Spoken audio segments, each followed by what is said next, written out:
Good morning and welcome to Rising. We've got another great show for you today. It is a wet and dreary day in the nation's capital, which I found out on my scooter trip in. I got soaked. I'm sitting here very wet. I'm sorry that happened to you. Wet and uncomfortable. I know. That's really, it is. Look at you. They're showing the live shot of what it looks like. It really changes the vibe here because even in the studio, we have so many windows that you guys can't see that, like, it's given calm and like darkness. Yeah.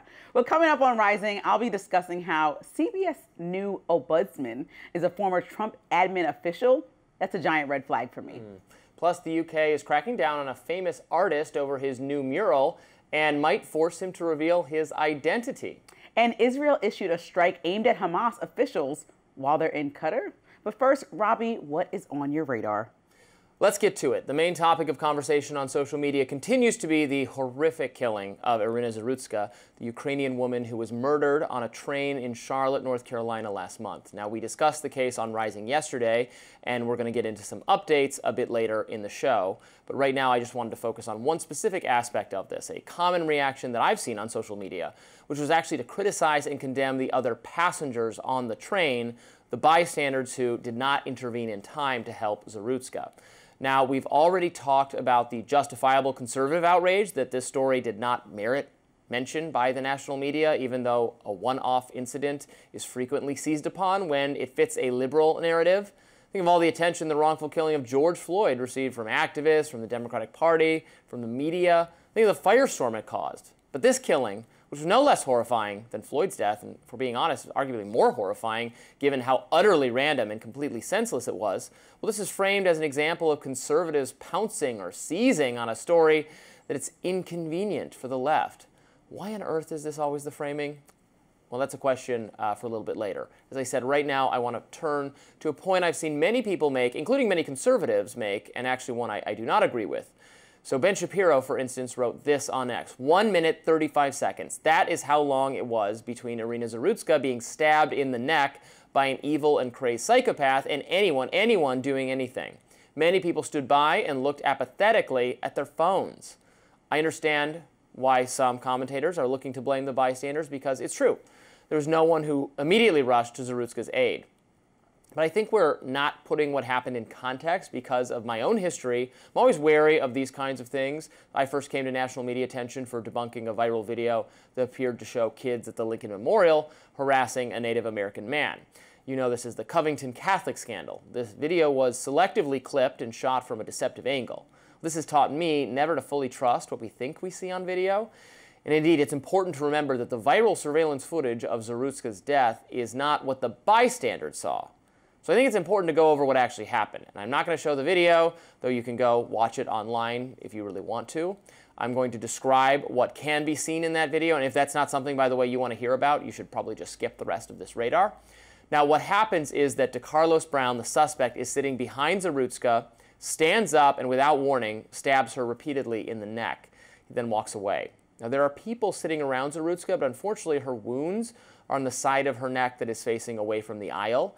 First, it seems that not even Zarutska actually understands how seriously, mortally wounded she is. But after just a few seconds, she begins to lose consciousness. She slumps to the side, and then this poor woman falls toward the window seat and then toward the floor. Now, there are a great many possible reasons why no one approached her for another minute. One, maybe no one had actually noticed that she was in distress. The blood was not obviously visible from the vantage point of the people behind her or on the other side of the aisle from her. Those people also might have been in shock. They might have been terrified of the knife-wielding crazy man if they were aware of what he had just done. Now, eventually, there's enough blood. It's terrible, but that's the situation. Enough blood for someone in front of Zarutska to take notice and then valiantly try to help her, even though by then it is too late. But even if assistance had come a full minute earlier, I don't know that it would have made a difference. Now, the reason I'm harping on this, that it's not the bystanders' fault, is that I'm very wary of attempts to shift blame onto bystanders. Let me be abundantly clear. The person who deserves blame is the perpetrator, and then also anyone who participated in a system that wrongfully allowed a violent, criminal, schizophrenic man to be out on the streets posing a danger to others. The relevant authorities would sure love for us to start pointing fingers at anybody but them. And this is a tendency, Lindsay, I see a lot. And why didn't more people do something, act? And we later learn, this is why I often don't trust the initial round of reporting. We later learned that people did try to help or did their best in a difficult, confused situation. I've not ever been proximate to anything as horrifying as this, but I've been on public transportation when something bad happens. Again, nothing like this, and I have my headphones in. I'm playing video games. I don't notice. I find out about it later. Yeah. I've had a plane flight like that where there was an incident in the aisles and someone was taken off the plane by security the second we landed, and I had it happened right next to me, and I had no idea. And you're right about that videotape that we keep seeing. It's a bird's eye view, right? The camera's above. That's the view to see all things. Right. We can see it, but they can't see it. That doesn't mean that everyone can see it. But I saw your tweet yesterday or earlier today, and I was thinking a lot about it because I was initially like, thinking the same thing as a lot of the people that were upset. Why didn't anybody do anything? Colin and I often talk about this. I mean, we don't take public transportation so often, but being from New York, it's just like ingrained in me where he might be like, let's just get an Uber or let's drive, because he's from Texas and that's my partner for people that don't know. But like, he's like, if I get on the train and something happens to you or we have a 4-year-old daughter, I'm going to do something. And if I see something else happening, I'm going to try to jump in. We saw something like this on a plane recently. Somebody was acting unruly and you see this bigger guy, and Colin's a bigger guy, like sit the guy down and say, stop. And so I think sometimes a male instinct would show that some, at least of the guys, might jump in and do something. And so that's my initial frustration. But I think that, you know, sudden and unprovoked attacks can't really be planned out on how you would act. So it's easy to come from my purview sitting here in the seat and say, oh, I would have done something. Oh, this guy should have done something. Like there could have been fear happening. There could have been a misunderstanding of how much the perpetrator actually did, right? You think maybe he touched the girl and kept moving. But when people saw blood, you saw, which I'm assuming the guy in the olive shirt bend over and try to actually hold her wound. You saw people of all different races, which I noticed, run over and try to help her on that train. Yeah. And so I also would, you know, agree with you. Right. And I had to come to that. Noticed it at all until, I mean, it's awful until there was so much blood. Right. She didn't understand what had happened either. And that you see the look of confusion, and it's so horrifying. It's difficult even to talk about. And she's a little thing, and the way she falls is not into the aisle. I don't know, and I think it's very reckless to start pointing fingers and condemning people without even understanding. Maybe, yes, if someone fully aware of this woman bleeding out stepped over her and just ignored it, that would be absolutely awful. Right. And if that's what happened, then we can start condemning. But we got to be pretty clear that's what was going on. In the meantime, I think this is a way, again, of shifting blame away from what the only thing that would have stopped, even if everybody on that, it was a fully subway car, fully staffed, fully armed, police everywhere.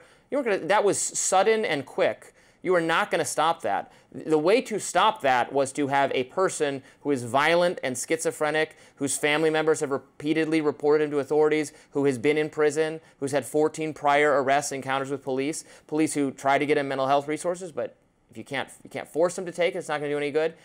That is where the failure is, and that's where if we're going to start, you know, looking for blame, that's where I want to go. And I also think that on social media, unfortunately, the worst parts of humanity often piling on is so automatic. But it automatically gets it rises up into our timelines, right? Yeah. Something negative happens. Like there's so much good news, and I know that from being a local news reporter, right? Somebody does something like, even in Brooklyn, there were a group of 5 guys who lived in Brooklyn that used to stand outside of the train and walk any ladies home, just make sure that they got to their apartments and come back to the train stop from, let's say, 10 p.m. to midnight. Just because people got off work late and escorted them, that never made national news. Why would it?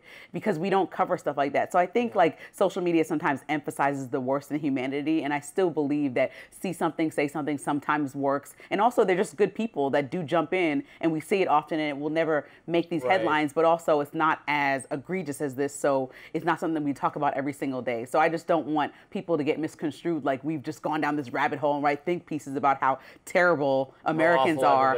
And I just don't think it's that way. I completely agree. That's why I want to point this out, that we don't know all the facts yet, and we should be a little cautious about that form of condemnation. I agree with you. Next up, it's a bird, it's a plane, it's a UFO. Well, that mystery was front and center on Capitol Hill yesterday. We have all the details coming up next.